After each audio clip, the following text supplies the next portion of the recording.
What if I told you Scar wasn't always a villain? That once, he simply sought love and validation? So how did he get here? Scar, born as Taka, was second in line to the throne, a position that would shape his psyche profoundly. Overshadowed by his brother Mufasa, Taka developed deep-seated envy and feelings of inferiority. Scar felt invisible, unloved, and unworthy. His deep insecurity spiraled into bitterness, a classic case of sibling rivalry exacerbated by perceived neglect. The curious, vulnerable cub grew into a cunning, resentful adult. In the shadow of Pride Rock, Taka's feelings of inadequacy grew. The weight of his position as second-born became a psychological burden too heavy to bear. As time passed, Taka's innocence faded, replaced by a hardened resolve. The scar he would later bear became a symbol of his psychological transformation.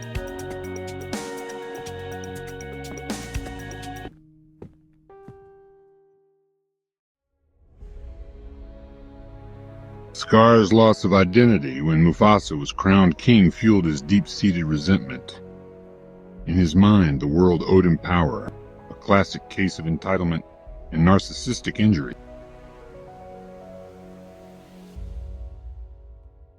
His name, Scar, symbolizes internalized trauma manifesting into outward cruelty, a phenomenon often seen in individuals with unresolved psychological wounds. Scar's manipulation of Simba, orchestration of Mufasa's death, and usurpation of the Pride lands are classic examples of Machiavellianism and psychopathy. His mental state was fueled by envy, rejection, and a pathological need for dominance, often seen in individuals with antisocial personality disorder. Envy and rejection, when left untreated, can breed destructive behavior, a concept well documented in psychological studies on aggression and resentment. Unresolved pain and feeling unseen can lead to a fragmented self, a state often explored in depth in psychoanalytic theory.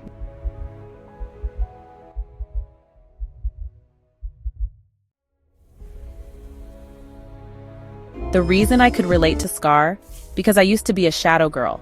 And by shadow, I mean, I used to feel like I was always in my older sibling's shadow. I'm the second oldest of 11 children. By design, that means I always came after somebody. And my older sibling? She's incredible. She's a natural at everything, a gifted athlete, intelligent. Meanwhile, I had to work for every single thing I achieved. It's funny because when someone is ahead of you, you have two choices. You can admire them and let that admiration push you to be better. Or you can grow resentful and start competing in unhealthy ways. What did Naz say? The difference between a fan and a hater is misplaced admiration. See, I realized my sibling was just naturally gifted. Me? I'm a conditioned athlete. I have to work, train, and grind to be good at something.